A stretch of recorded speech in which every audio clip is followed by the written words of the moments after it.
G20 সম্মেলনের দিকে আমরা নজর রেখেছি এবং ইতিমধ্যেই সম্মেলন শুরু হয়েছে। নয়াদিল্লিতে আফ্রিকান ইউনিয়নকে স্থায়ী সদস্যপদ দেওয়ার প্রস্তাবে প্রত্যেক সদস্য সায় দিয়েছে। আর আমরা দেখেছি যে প্রধানমন্ত্রী তিনি হিন্দিতেই নিজের বক্তব্য রেখেছেন এবং সেখানে সবকা সাথ সবকা বিকাশের স্লোগান তিনি দিয়েছেন এই বিশ্বমঞ্চে। G20-র এই বিশ্বমঞ্চে G20 প্রেসিডেন্সি ভারতকে অন্য সুযোগ এনে দিয়েছে। G20 সম্মেলনের সূচনা পর্বে এই মন্তব্য প্রধানমন্ত্রীর।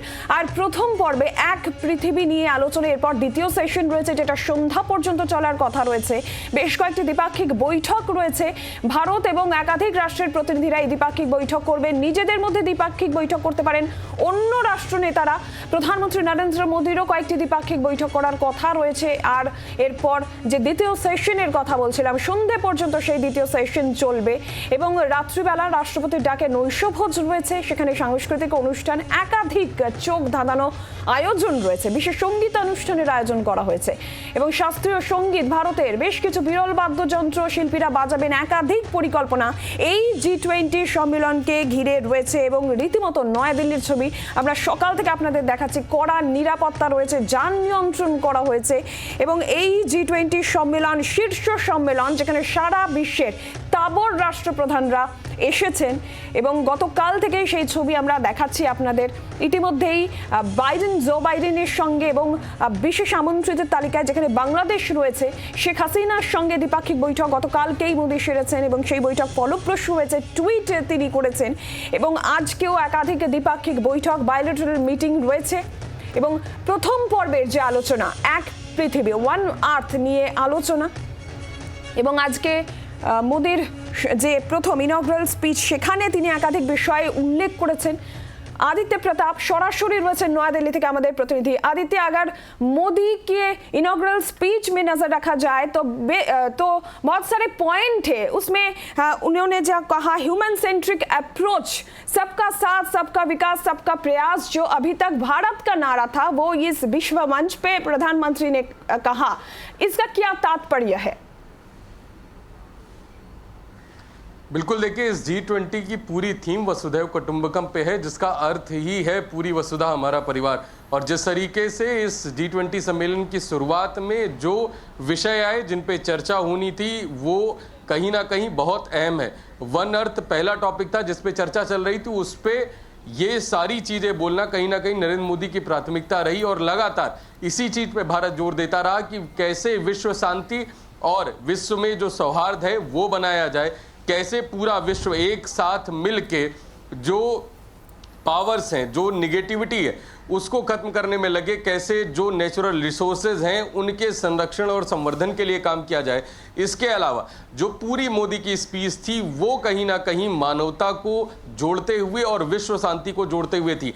बहुत अहम माना जाता है कि जिस समय एक उभरती हुई अर्थव्यवस्था का प्रधानमंत्री इस चीज के विषय में कहता है कि किस तरीके से पूरे विश्व को एक साथ होके जो खामियां हैं उनको दूर करने के लिए प्रयास करना चाहिए, पूरे विश्व को मानवता के लिए काम करना चाहिए और सभी के प्रयास से ये संभव है, तो वाकई में एक संदेश बढ़ा जाता है। और वो भी G20 जैसा एक मंच जहां पर भारत की ओर सब देख रहे हैं, पूरा विश्व आज भारत को देख रहा है, तो उस समय ये बातें वाकई में बहुत महत्वपूर्ण हो जाती हैं।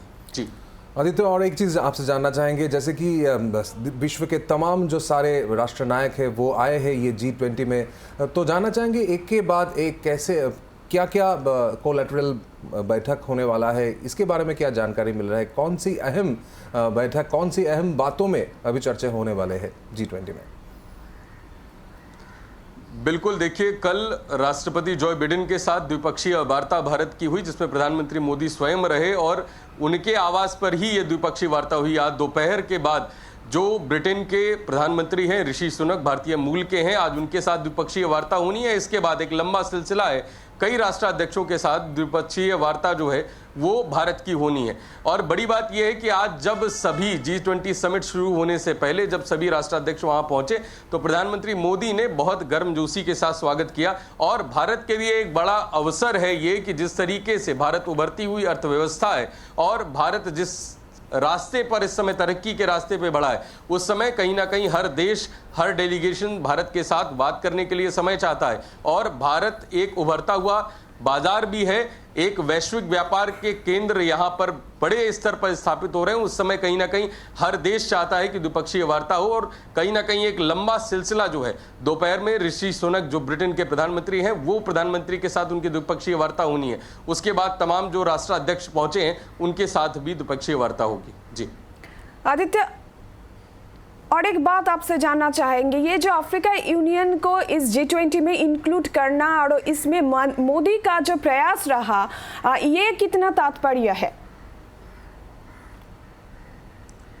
बिल्कुल, देखिए अफ्रीकन यूनियन को इस G20 में सम्मिलित करना एक वाकई में बहुत बड़ा प्रयास है, क्योंकि जिस तरीके से अफ्रीका भी कहीं ना कहीं वैश्विक स्तर पर, व्यापारिक स्तर पर अपने आप को मजबूत करने में लगा है, उस समय कहीं ना कहीं भारत का उसको इतना सपोर्ट देना, और बड़ी बात यह है कि जो अफ्रीकन यूनियंस है वहां से कहीं ना कहीं एक बड़े स्तर पर, चाहे वो स्टूडेंट्स हो या जो वहाँ पे लोग हैं वो यहाँ पर काम करने के लिए या शिक्षा के लिए यहाँ पर आते हैं, तो भारत के लिए एक बड़ा केंद्र है। भारत के लिए एक कहीं ना कहीं जो विदेशी मुद्रा है उसके आने का एक बड़ा जो अफ्रीकन यूनियन है उनके लिए एक बड़ा जरिया है भारत के लिए। तो उस समय, ऐसे समय में भारत का उन अफ्रीकन यूनियन को अपने में सम्मिलित करना एक बड़ी चीज है। और जिस तरीके से खुद जो यहाँ के विदेश मंत्रालय के प्रमुख सचिव थे और इसके अलावा जो तमाम डेलीगेट्स थे वो जब उनको वहाँ लेने पहुंचे और एक विशेष व्यवस्था के साथ, विशेष आदर के साथ, भारतीय परंपराओं के साथ जब स्वागत हुआ, तो कहीं ना कहीं बहुत सारी चीजें जो हैं